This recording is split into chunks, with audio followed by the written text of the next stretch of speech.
Amajambo tuboneye n'ibyari byiza kuvuga ayo majambo kuko Uwiteka Imana usoma imitima.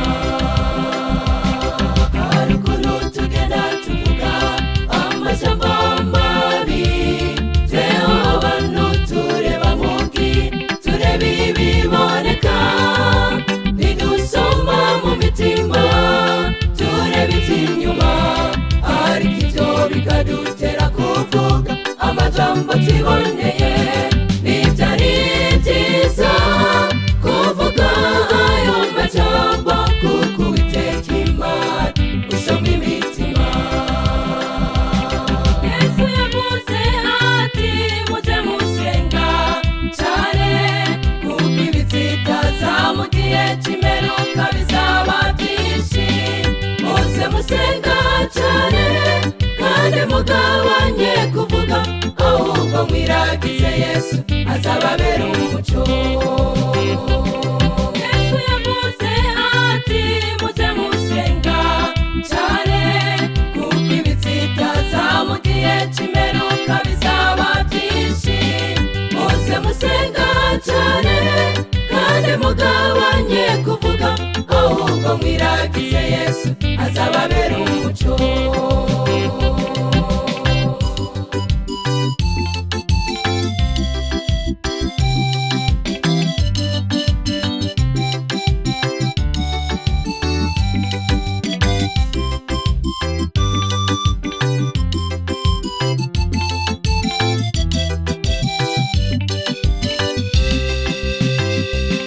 Muri ibi bihe bisa n'imperuka hari ibivugwa byinshi, tweho abantu tugenda tuvuga tutagira kwigarura, tukibagirwa icy'ingenzi kwari ugusenga cyane.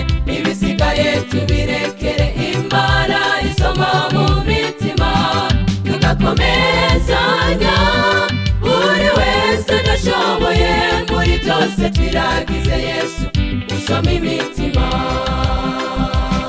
Muri ibi bihe bisa n'imperuka hari ibivugwa byinshi, tweho abantu tugenda tuvuga tutagira kwigarura, tukibagirwa icy'ingenzi kwari ugusenga cyane.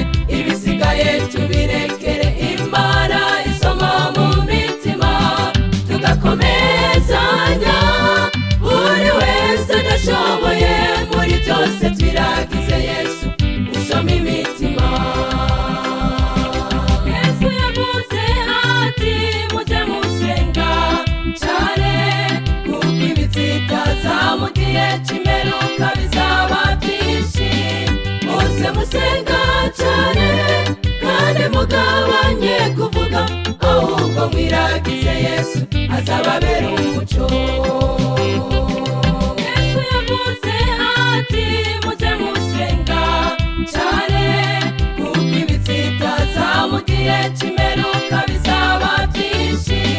Muze musenga cyane kandi mugabanye kuvuga, ahubwo mwiragize Yesu azababera umucyo.